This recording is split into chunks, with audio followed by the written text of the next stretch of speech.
Okay, here we go. Thank you guys, everyone, so much for joining us today at RG Podcast. It's Isaiah Diesel here, joined with Ben and Skylar Scummer.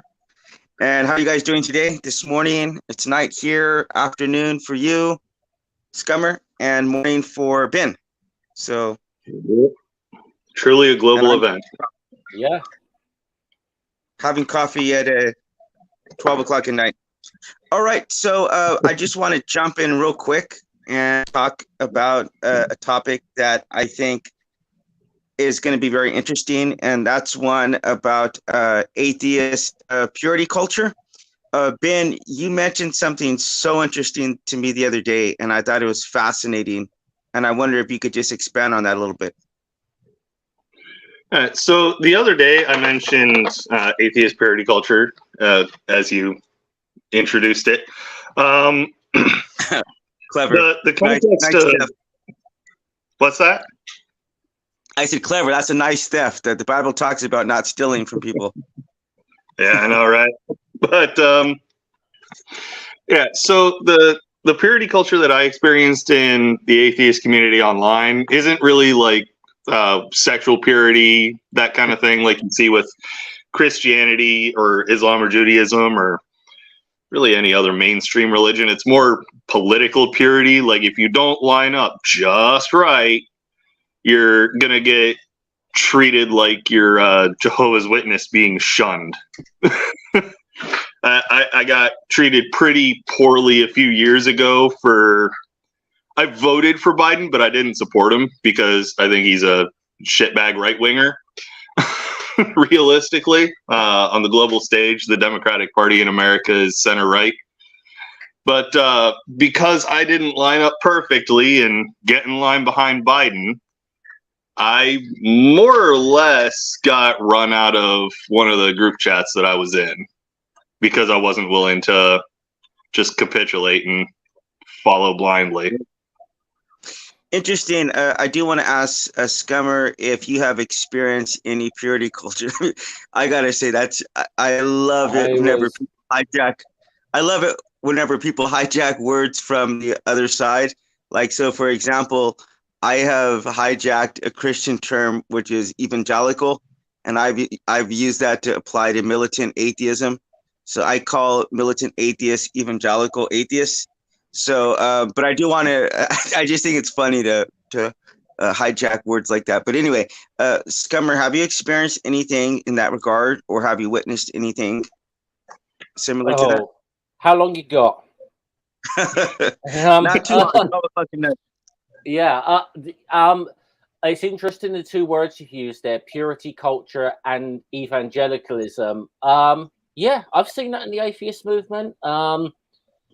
I'm a little bit on the outside in a sense that even though I'm kind of interested in like the sort of political atheism, in the fact that I see there's a need for it. I don't like a lot of the groups and activists and the people leading these groups from both the left and the right side of the political spectrum. Mm-hmm. I think there's a lot of egos, and there definitely is a purity thing, and what Ben says, I've always referred to it is this kind of. I used to be, when I was younger, I used to be quite active in politics, in particular politics of the quite far left. There's a lot of sectarianism there. If you don't line up 100%, that's it. We can't work with you, even if you agree on 90 to 99% of everything. If there's just that little thing, no, we're not, we can't have anything to do with you. And it is self-defeating. It's just like, I just look at it all the time and think, this is why our side always loses. Okay. Oh, okay. So let me get in here for a second and say, as you guys probably know, Christianity's far more splintered than atheism, and because you guys might have maybe 3 or 4 different main factions, but Christianity literally has tens of thousands of them. So I sometimes think how much stronger we would be if we would just unite, because there's so many of us. But do you guys ever have that like feeling that you guys should be uniting on certain ideas or goals to work towards? I'm curious about that as an outsider. I went first last time. Summer, I'm going to let you go. Okay. I think there's certain things that you've got to show united fronts on. I think I'd say the vast majority of atheists are probably against countries where there's like, you know, religious law, blasphemy law, and something like that. I think those are sort of things we could all probably all get behind, things like that. You know, I mean, in a way, I think sometimes, you know, we should be campaigning for the free, you know, and I think a lot of us understand that, you know, we all agree in freedom of religion, because we think that's probably freedom of religion is the best defense of freedom from religion. But as just one of the things you said earlier, I'll tell you a little thing, Diesel, and Ben might remember this from a few years ago. We had this organization called Atheist Alliance International, and we had a AAI, and there was a group that split for them that called themselves IAA, like International Alliance of Atheists or something like that. Please feel free to enter People's Front of Judea joke now.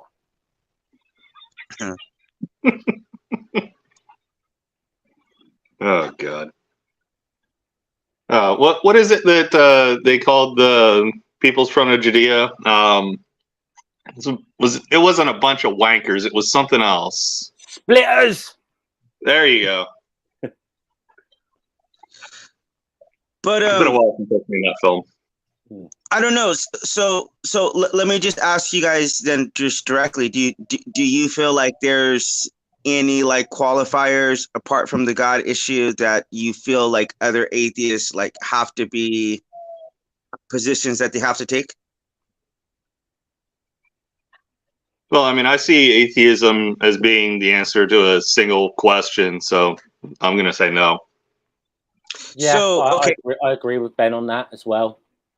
Okay, so then let me ask you something then. Why is it then if an atheist comes out and takes a position that is controversial, and okay, let's just, since the cat's already out the bag, let's just let it out.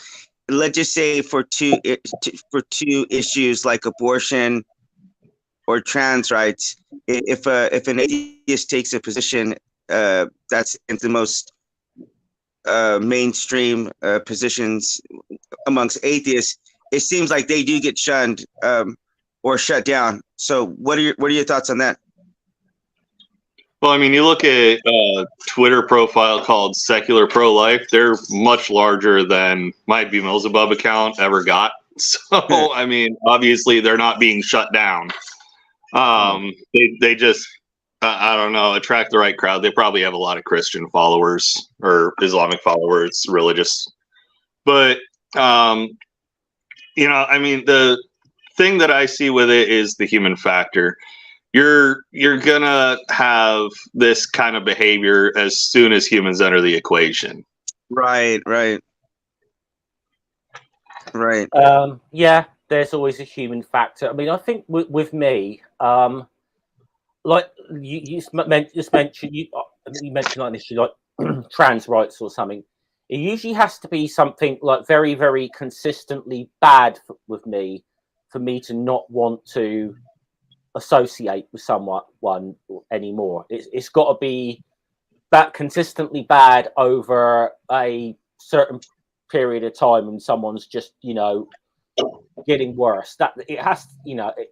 Do you understand where I'm going from? Yeah. When it's just getting consistently, and I will say this: there's someone that I'm not going to say the person's name out loud in the stream. There's someone who's on the periphery of our kind of community. I've always gotten along with it, but I've come to a decision that I just don't want to be around the guy anymore because I don't want to be associated with the rhetoric around like LGBTQ people that he's been coming out with over the past couple of months or so. I'm not going to mention the guy's name, but he's well known. I'll put it in the private chat, but do not say it. Please don't say it on stream. I'm wondering if I'm picking the right person. Well, I really hate to go after mention people by name or, specifically try to single people out. But I do want to say that I have interviewed multiple, and I mean multiple different atheist influencers. And they've all told me, both publicly and privately, that they get the most backlash from other atheists. Like they get harassed the most online by other atheists thinking that they need to take a certain position on a certain topic, such as like vaccine or whatever. And so, yeah, I've been told just directly they've had to block a lot of other atheists. So anyway, that being said, I do want to get into our question today, which is how has music influenced people's lives in society? And I wonder, we'll start off with Ben first. If you could tell me, has music played a significant role in your life in any way? And if you can expand on that. Oh, yeah. Like, have you ever just had a terrible day and you listen to that one song, that one go-to song, and you may not feel all better, but you feel considerably better after you listen to it? That would be one way music impacts my life. Like, so if I'm having a bad day at work, I'll just listen to something by like Xandria or something like that, something really loud and heavy, something pissed off, and suddenly I'll be like, you know what? I'm less angry now. Just a couple of songs can do it. Scummer? Yeah, I think exactly what Ben's just said there.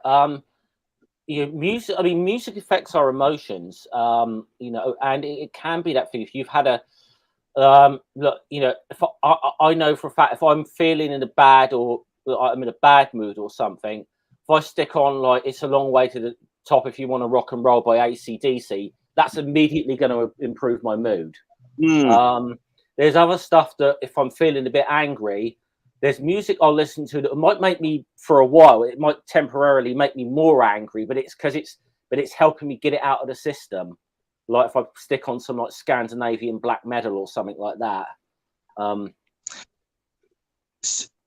So then I want to ask both of you if music has ever helped you specifically like in one time in your life, because I will tell you this, when I was about 16 years old, I went through a really, really, really dark and depressing period of my life. It was so bad that I would literally tape up the windows with tape and like black cloth so that no sunlight at all could enter into my room. And when I mean that I couldn't see my hand in front of my face, it was literally that pitch dark, like you couldn't see anything. And I would listen to music and I would be there and crying. And I remember later on, much later, like I came to have like a resentment towards my parents, like an absolute hatred of them, because they were both ministers and they didn't catch like the depression that was going on in my life because they were so occupied with other people's kids. And I remember like having to go to church and like my face just being completely red and like having to wash it off with water, like to get it cool, and going into church and pretending like everything was okay. It was a really dark moment in my life. And two bands, Marching Playground and Wyclef Jean, two of their CDs. I mean, I would just listen to them every single day, and it helped me to escape reality. But I'm wondering if you could share with me anything like that, any breakups or maybe, deaths or anything like that that might have helped you out with. Scummer, you want to go? Yeah, I don't want to get into any specifics of like particular times and what I was going through, but definitely experiences like that when you're at a very low ebb, because I think music can speak. Sometimes music can speak to how we're feeling, and it does help. I mean, in a way, sometimes you listen to a particular song, and it'll just get you in a certain way because it reflects how you're feeling, and it helps. It offers it can be very comforting. Sometimes it can offer a little bit of catharsis or something at times. We're just helping you get something out of your system. And so there's definitely been times, and like I said, I listen to lots of different kinds of music. I mean, which we'll probably get into like genres or whatever in a bit, but I'll save it for them. But there's sometimes listening to a different kind, different genre or different kind of music or whatever, depending on the situation in the mood or whatever. It will affect you, and it'll do something for you. Yeah, I actually just went and saw Indiana Jones today and the Dial of Destiny. And I saw that yesterday. Oh, you did? Well, the music in that, I was just listening to it, and I was like, man, for whatever people have said about the movie, this has a really good soundtrack. Like, it added to the action scenes like so much.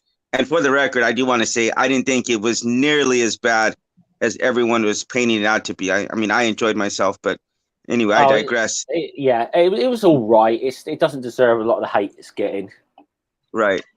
It certainly wasn't as bad as everyone said it was, but if you try to compare it to like the Temple of Doom, if you try to compare it, the last one was horrible. But if you were to try to compare it to the Temple of Doom, like that's going to fail no matter what, because that's one of the greatest movies of all time. So anyway, what about you, Ben?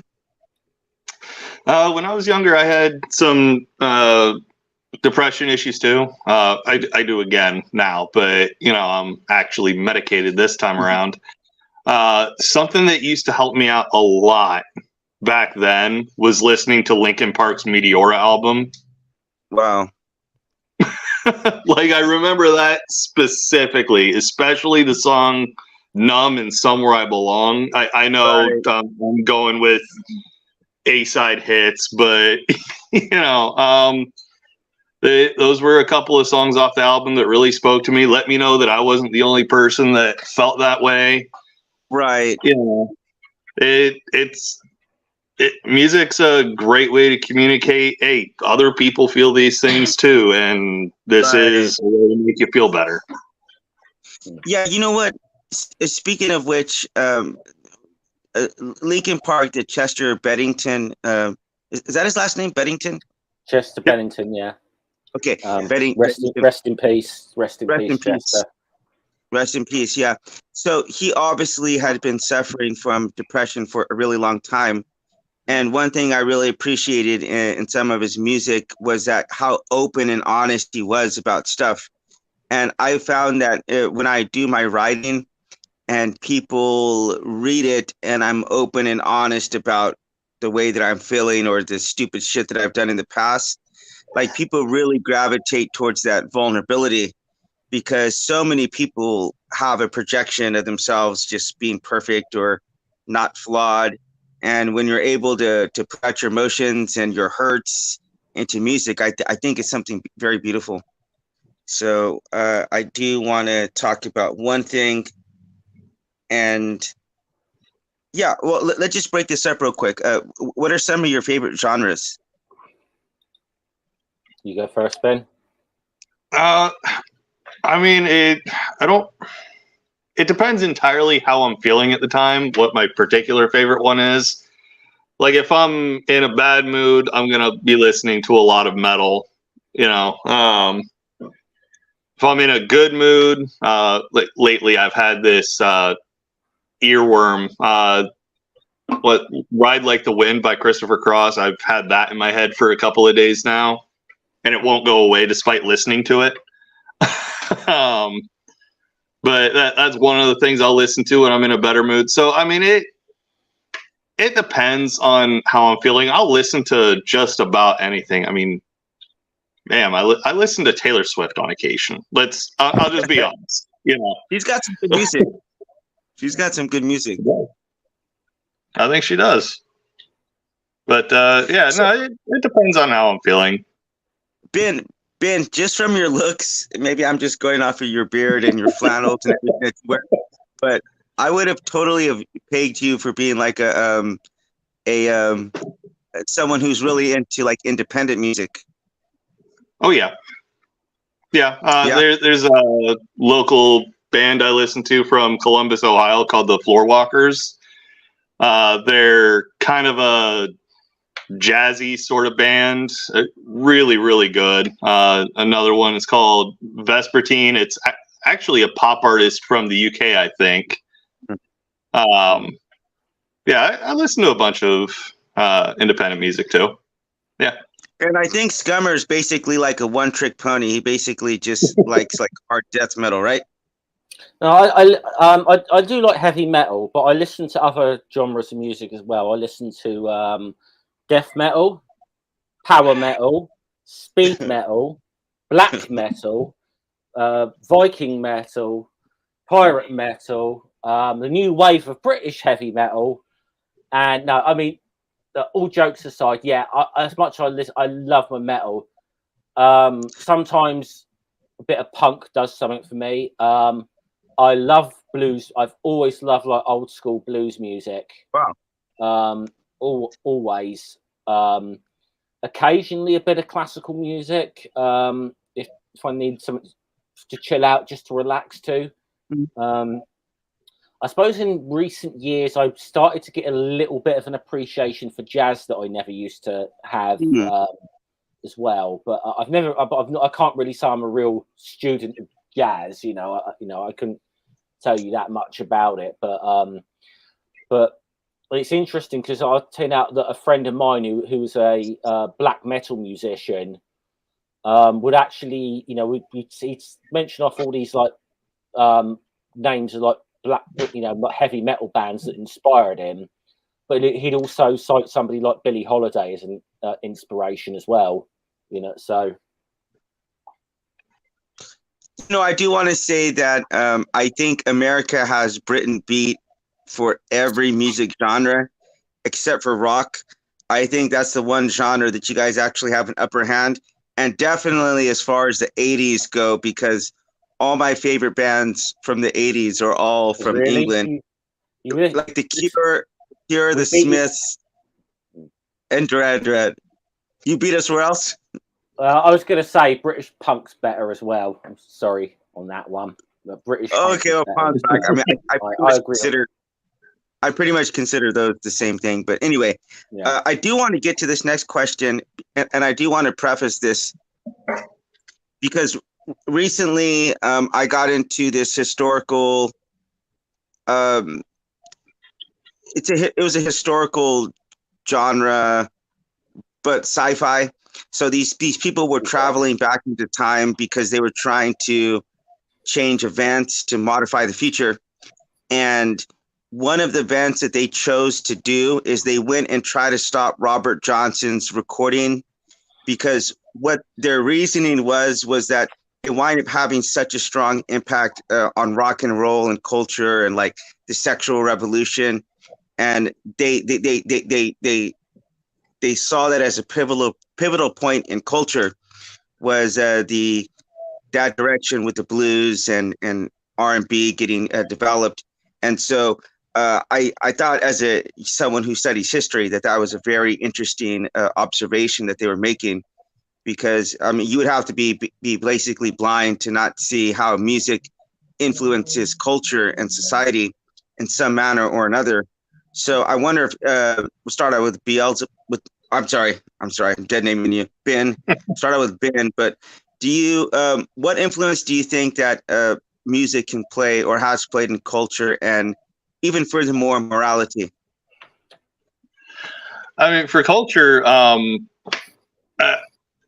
it's a poorly kept secret that I used to be in the military, and Really? something that comes with the military everywhere we go is Armed Forces Radio, because we want our own kind of thing. And there's oh god, I can't remember who was being interviewed. I want to say someone from Led Zeppelin was being interviewed, or no, it was some British musician. I can't for the life of me remember who, but they were being interviewed, and they said all that we had was this crappy old music that nobody actually liked anymore. But then we found Armed Forces Radio from the American military, and we're hearing all this different music, and it inspired a generation of artists over in Europe. I mean, if not for the American influence, what are the chances that something like melodic rock or melodic metal would exist? Bands like Xandria, Within Temptation, Nightwish, bands that probably wouldn't otherwise exist, right, if not for that early American influence. And I will say that the melodic rock and metal over there, especially in Scandinavia, has surpassed what America does. But if not for that initial cultural introduction of American music, man, where would everyone else be? And I do have to give credit. A lot of Europeans also inspired these American artists, but I mean, without that, we'd be missing out on so many different bands from Europe. Like the Sex Pistols would not have happened, likely. I'm talking about more about like the effect on actual culture and morality. And I just gave one example, like with the sex revolution. Like if you have music that is strongly, sexualized and very, open with it, then people will get it into their head that this is something that's not as taboo as maybe, people are making out to be. So that's kind of more in the line of what I was talking about, Bub. All right. Well, in that case, punk culture. If not for some American punk, how many British punks would have not gotten it in their head that, extreme authority is bad, maybe, or wouldn't have found the courage to say maybe extreme authority is bad. You look at what's going on in England right now with a lot of these conservatives taking over and just running roughshod over the will of the people when it comes to speech or, controlling people's lives. And you've got all these British punks that are saying, no, piss off. We're not doing it this way. Yeah. Yeah. It does feel like punk's had a little bit of a revival. It always seems to have a bit of a revival whenever we've got a conservative government in this country, actually, this punk. But yeah, I mean, now it's interesting what you said, going back to like Robert Johnson or so on. And I think, man, if Robert Johnson hadn't happened, this world would be so much poorer for it. If that hadn't happened. And yeah, I mean, it always has an impact on culture, and because the way music can travel. I mean, we all know that like things like blues music and what it's got its roots in African music, right? And if you look at something like what listen to like heavy metal, you'll find a lot of blues influence, but you will also find a lot of probably European classical music elements as well. I mean, Ben mentioned some bands like Nightwish or something. You'll definitely see that kind of like classical and maybe even operatic influence in a band like that, for example. Now, I've never been quite sure how to answer the question about morality, because morality in music, I mean, philosophers have been talking back this far back as Confucius and Socrates, and some with very, very different takes on this about how music's either beneficial or it's detrimental depending on their particular outlook. I think there's definitely I have noticed the trend though that most of the ones who think it's detrimental tend to be a bit more conservative. I have noticed that little trend, but it's difficult to answer that question of no, I'm not sure music. I don't know how much music informs morality and how much morality and art, art and music or so on inform morality. I think there's the relationship is very balanced. It's I feel like it's kind of a chicken and an egg kind of question, really, in that respect. Mm-hmm. Right. That is, yeah. Like, which one is influencing which one? That is interesting. I will say though that you talked about, your feelings and your mood, and I will say that there was a song that we learned as kids to sing to our parents with my family, and it's by Mike and the Mechanics. It's called In the Living Years. Have you ever heard that song? I might have done. I mean, I know Mike. I obviously know Mike and the Mechanics. It's a really powerful song, but the thing is that the message of that song, like, I wish I would have actually known what that song was about, like, as a kid when we sang it to our parents, because I didn't learn what that was about till much, much, much later, being an adult and being a father and losing my mother as well. But it definitely, for me, goes to show that you can relay some extremely powerful impressions on people. That is, I mean, I think it's pretty much unrivaled. I mean, I know reading is very powerful, but the thing is that with music you have like it seems like it's a whole experience, like it can take over every part of you, and you can kind of some music can just get me into like a trance, like Nirvana, my favorite band of all time. I listen to their music and I'm just like, I get transported. It's amazing. My mindset gets so differently. Like if I put on Lithium, I need to do something. Lithium will get me hyped and pumped in a way that like no reading or praying could do for me. But I do want to ask, let's get right into this next question. Is what are your thoughts about censorship? And I do have to say right from the top, I can pretty much guarantee I'm going to have different views of this than you guys. But that's what RH is all about, expressing different ideas. So we'll start off with Scummer. When it comes to music, I mean, generally, when it comes to any form of art, I'm not a big fan of censorship. I think there's a general rule we shouldn't be.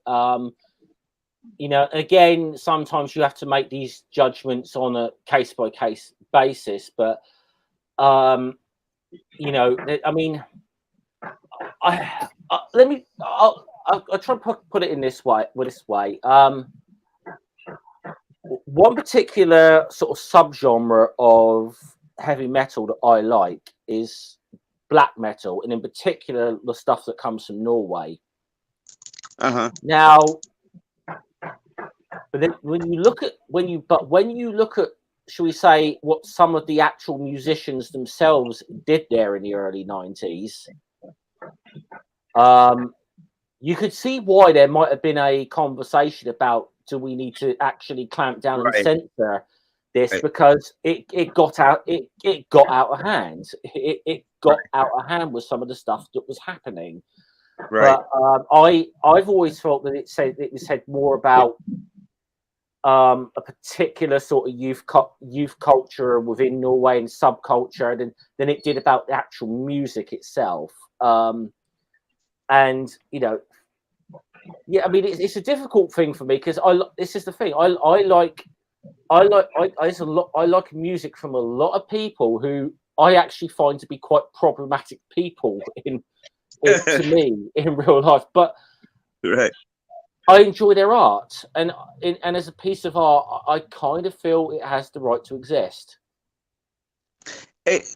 Though I do, you know what? I do want to say something real quick, Scummer, is that if you ever look at talented artists like painters or whatever, and if you take a look at really talented musicians, they're usually some of the weirdest people on the planet. And I think you have to have something either slightly or very, very wrong with you to be able to get to that level of creativity. Because if you take a look at, like, if you just close your eyes and imagine two people walking into a room and they're both painters, and one guy's dressed like in a three-piece suit, and the other guy has, like, you know, ratted hair and maybe bad hygiene, and you know, maybe not dressed the nicest, maybe like beat up shoes or jeans, and you would just take a bet, like, which one of these do I think is going to be able to create more creative music or more creative painting? Now, you might be wrong. The guy in the three-piece suit might outdo him, but if you're a betting man, you know which person is going to be more likely to be a creative, the creative type. You've basically just described Michelangelo there. Or you know, Picasso, man. Yeah. That guy was out there, you know. A lot of these guys. I don't think you have to be eccentric to be a good artist, but it does seem to help. It doesn't hurt anyway. It doesn't seem to hurt. Let's put it that way. Right. Bub, what are your thoughts about censorship? I mean, are we talking about censorship generally or specifically to music? Specifically to music. Okay. Well, I mean, for the most part, I think there shouldn't be censorship. Hold on. Focus. You need to focus, okay? So I'm doing a Darth. That was my Darth impression. Stop talking over me. Like, for the most part, no, I don't think music should be censored. But like, if you're bringing up like neo-Nazi music, yeah, that needs to be shut down. I mean, it's okay. Now you've officially been Darthed. Okay, I'm gonna go ahead and unmute you now. Okay, sorry, I just had to resist. Neo-Nazi music. Like, yeah, that needs to be shut down. It spreads hate. It's bigoted. It provides nothing to any kind of discussion. You know, I mean, if you want to talk about the impact music has on culture, okay, sure. But like neo-Nazis tend to use, ironically, punk a lot, at least here in America. Punk and black metal seem to be their favorites. Yeah, which dumbfounds me because punk's pretty much always been anti-authoritarian and Nazis are authoritarian. Yeah. Well, this is why the very, very famous punk band, the Dead Kennedys, recorded that song "Nazi Punks F Off" for that very reason, because they saw this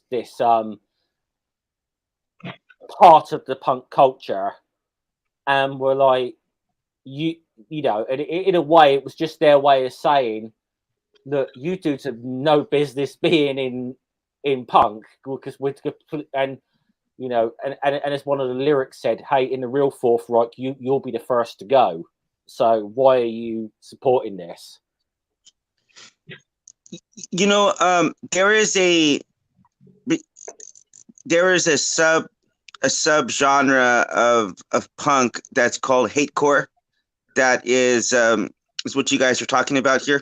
Because I've actually done a lot of research on this recently for my book about fighting racism. And one of the ways I talk in there about fighting racism is about like mixing up different genres and food and kind of getting to the roots and understanding that a lot of these music, as you're talking about before, like it didn't just start in rock and roll. Like those have roots in music genres that go back hundreds of years and from different countries.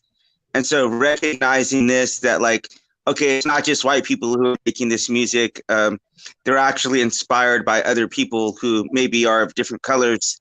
And if we recognize that, we can see beauty in people from everywhere, and even all walks of life and different views.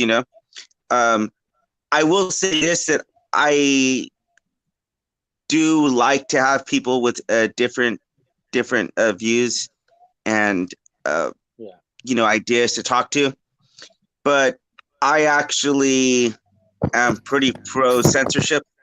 So I know that this is going to be a bit of a contentious issue, but I will say that, well, I don't know. You've already said one way in which you think that the hate core music can be harmful and maybe should be, I don't know. What are your thoughts as far as censoring it? Like, should it just be banned or tapes be destroyed? Like, what are your ideas on that, Bob? Ben? Well, I mean, the issue you run into with censorship, at least here in America, is the First Amendment.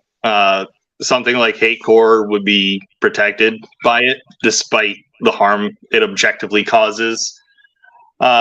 So, like, it'd have to be a censorship on publishing level. You'd have to have publishers say, no, we're not going to promote your music. No, we're not even going to record your music.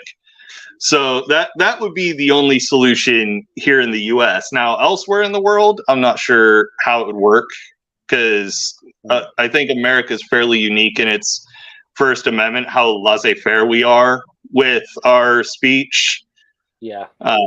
So yeah, that I think is the American solution. A lot of British people make the mistake of assuming that they've got the same free speech, amendments that the United States has. We don't. I mean, there's a couple of ways of looking at it. I mean, I don't particularly like the idea of government censorship of music in any way. I do think there's been some.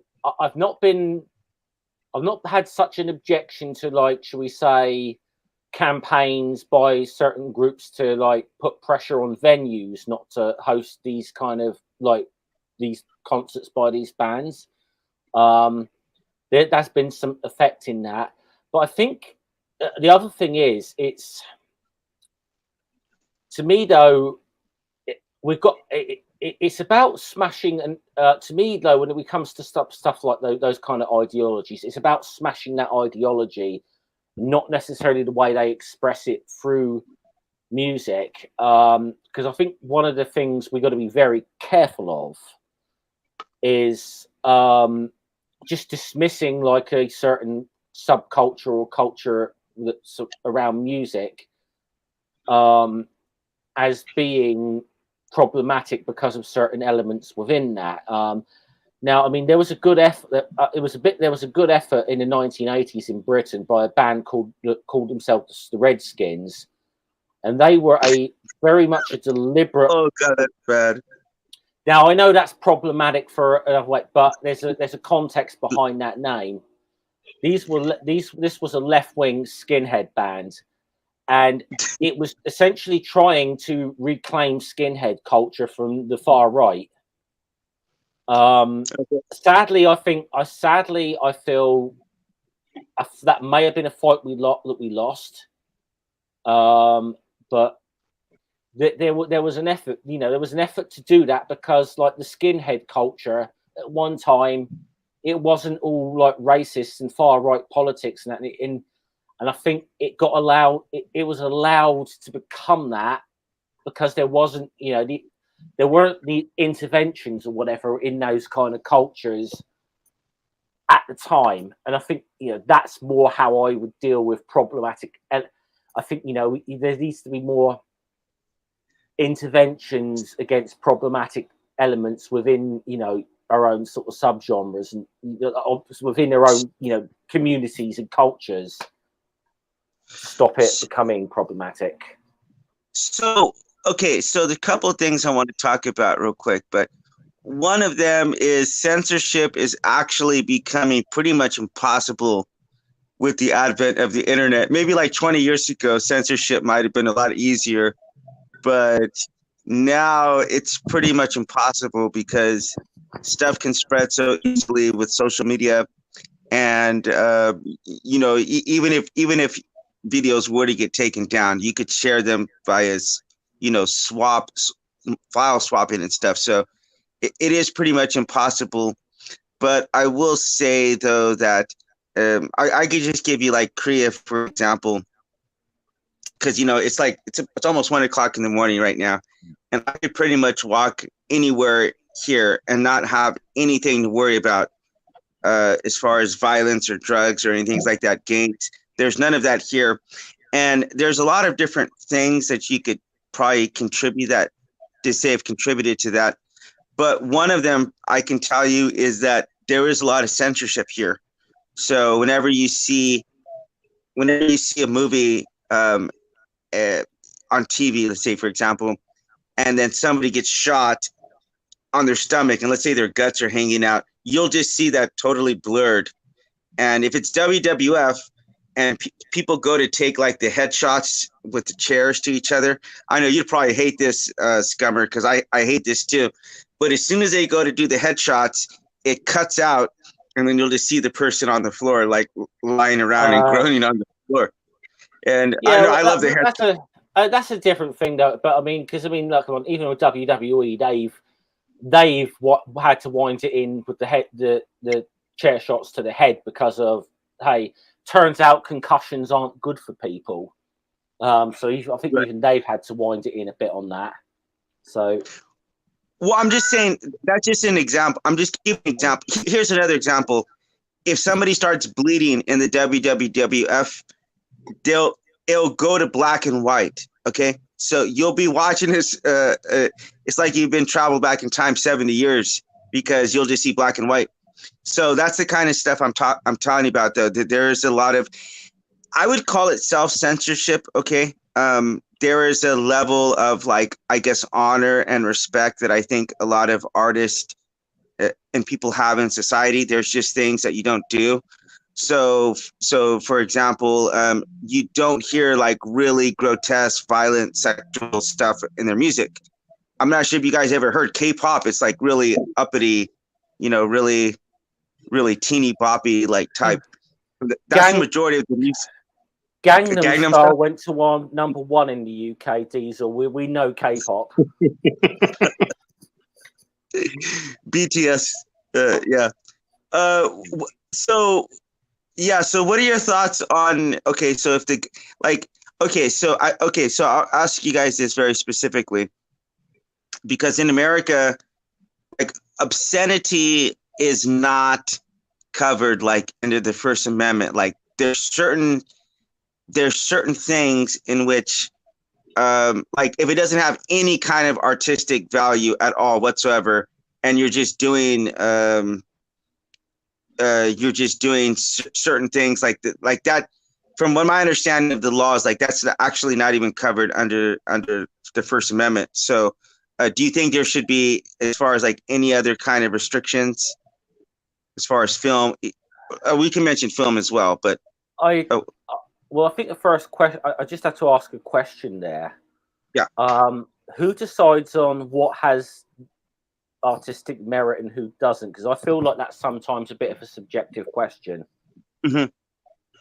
So I don't know, Ben. I don't know what you think about that, but so there's a organization here called the MPA, the Motion Picture something Association. I can't remember what one of the A's is, but they're the ones that do the rating system for films, whether it's G, PG, R, whatever.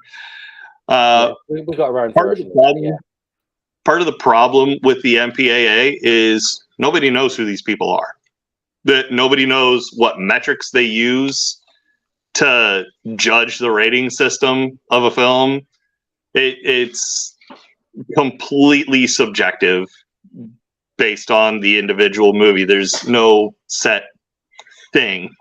So I think the MPAA is a little bit problematic. I think there needs to be something like that, because there's stuff that like children shouldn't see.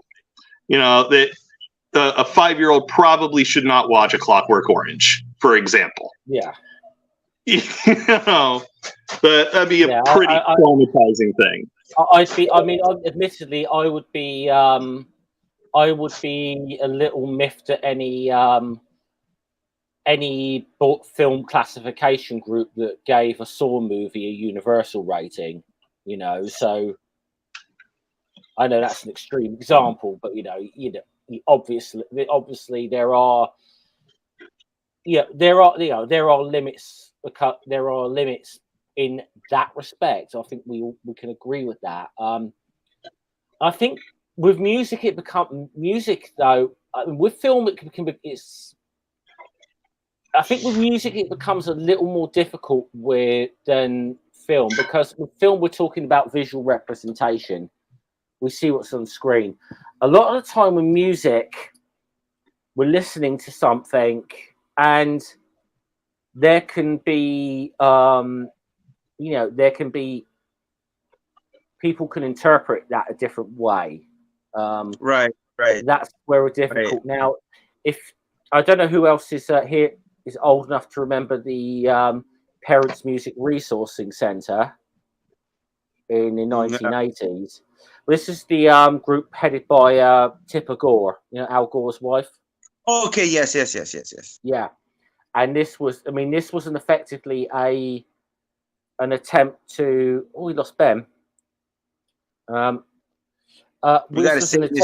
This was Senate hearings and that over whether there should be a level of censorship in music. And then now one of the most famous exchanges was when Al Gore was sitting on this Senate committee, and they had Dee Snider from the band Twisted Sister in to speak to the Senate committee, and Dee Snider tore them apart. It was absolutely quite fantastic to watch, because they thought this was some dumb drug addict heavy metal guy coming in, and it turned out Dee Snider is actually quite an intelligent guy and he just ripped them apart. But one of the things that came out of that was the famous label, the parental advisory, explicit content. Okay. Now, if you're pro-censorship, there was a bit of a problem with that label.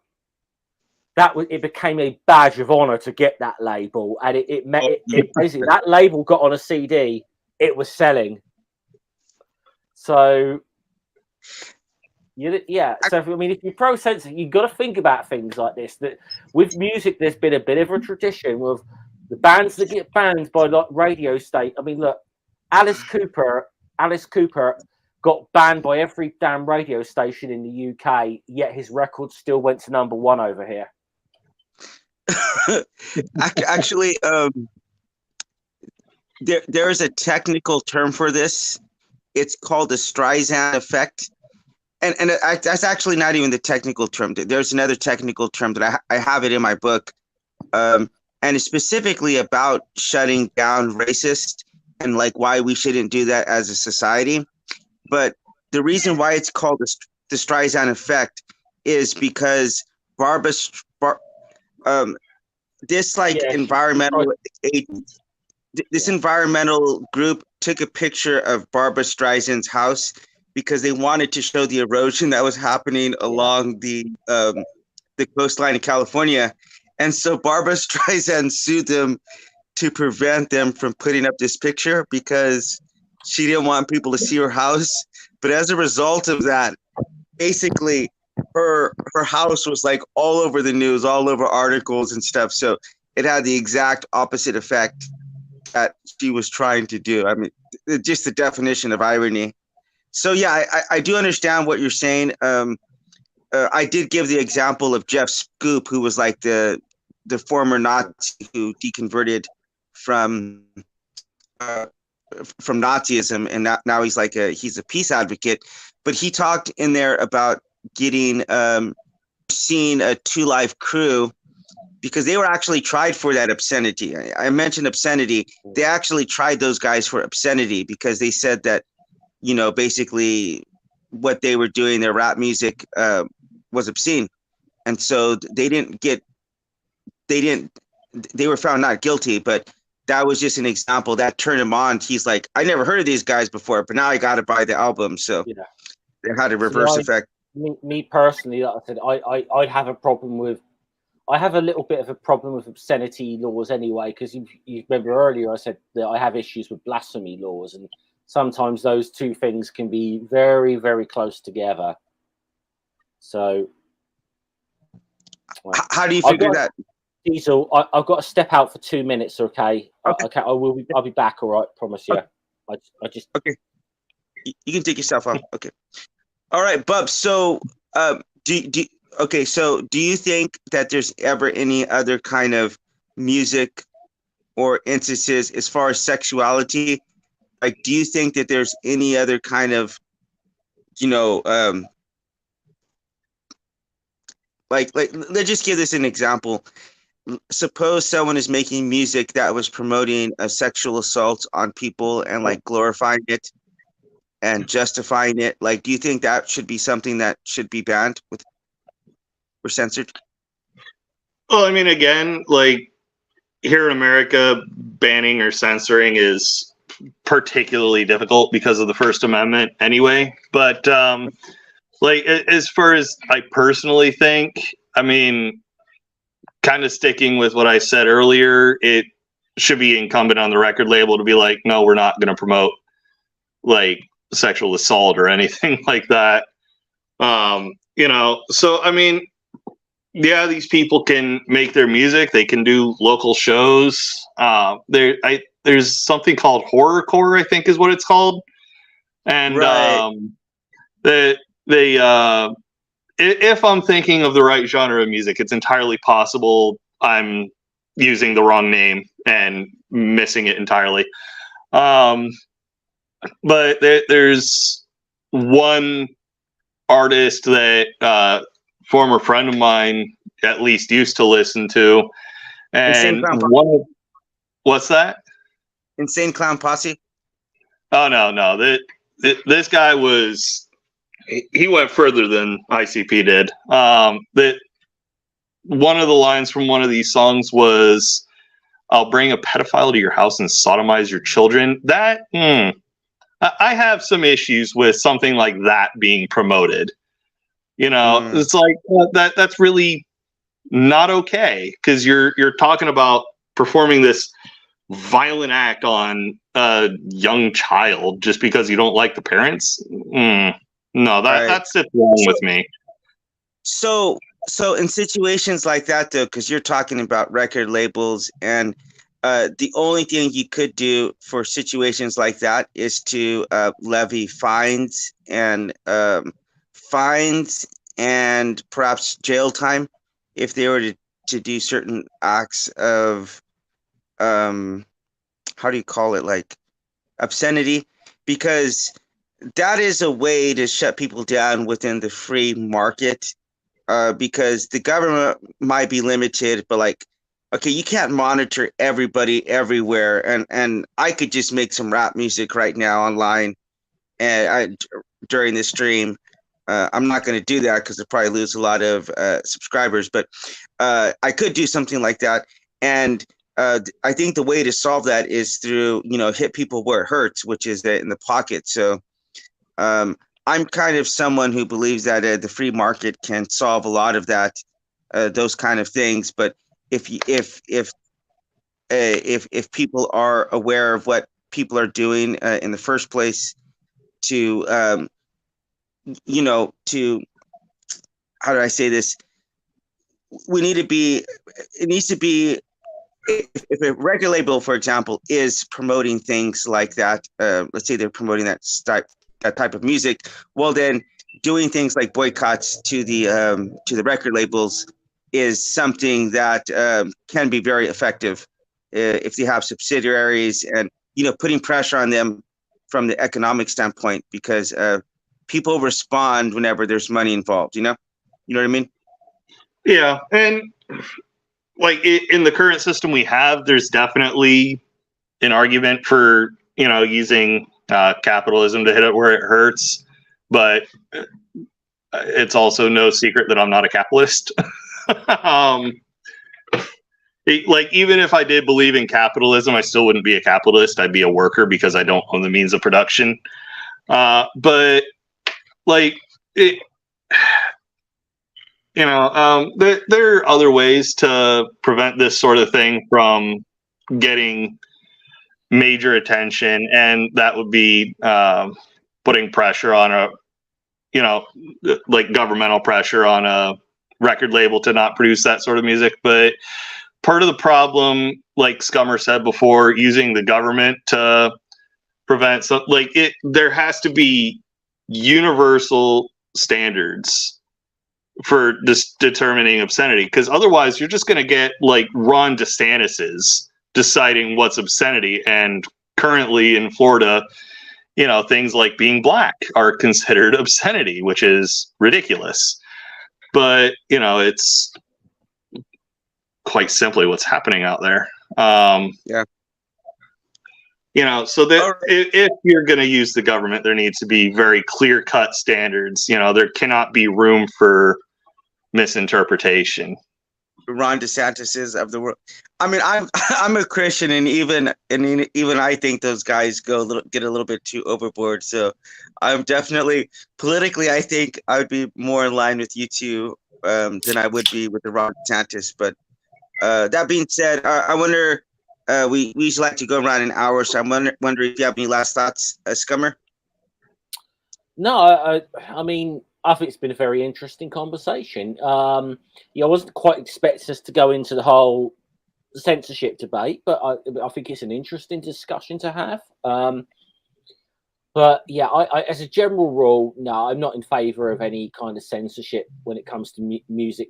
As a general rule, I thought I was listening in, even though I had to step out for a couple of minutes. I felt there's some interesting things that can be said about like boycotts. I mean, I know it of where boycotts have been threatened on venues or that have platformed certain bands, shall we say, holding certain gigs, and that's been effective. I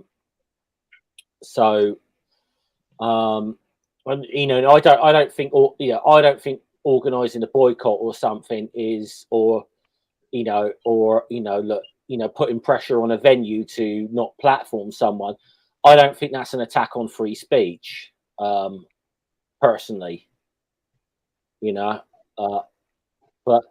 it's it's an interesting thing. I didn't quite know we were going to go down this route, but I think we've had an interesting discussion there. Bub? Dan? Dan? Yes. I was kind of waiting for you to either respond or let me go. So, yeah, I think this has been... You see that? What's that? I said it's going to take me a while to get used to calling you Ben, so I'm sorry. Sorry. It's all good, man. I mean, Jeff on screen. It's really going to mess you up, Diesel. But definitely a really interesting discussion. We probably could have gone on for a few hours at least with this. But I do have a question for you and Jeff. Do you have an earworm in your head right now, or what's an earworm you had in your head recently? Getting back to music. When you say earworm, you mean like a song you can't get out of your head? Yep.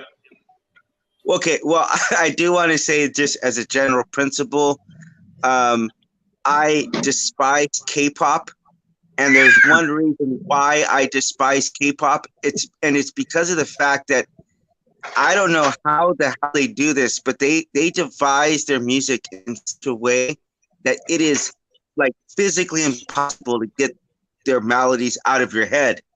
You have to like have Jedi level mind control to get those tunes out of your head. So I don't even want to listen to them. I don't want anything to do with it. But like I find myself singing their songs in my head like throughout the day. So I would just say various K-pops.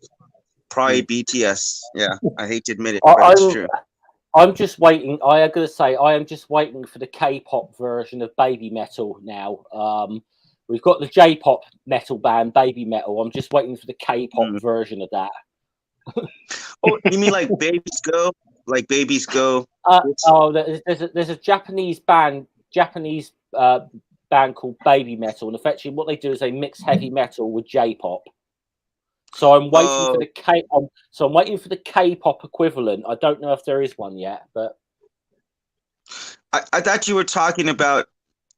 There is like this genre of music where they take like really like stuff like Queen and Michael Jackson, and they turn it into like baby melodies.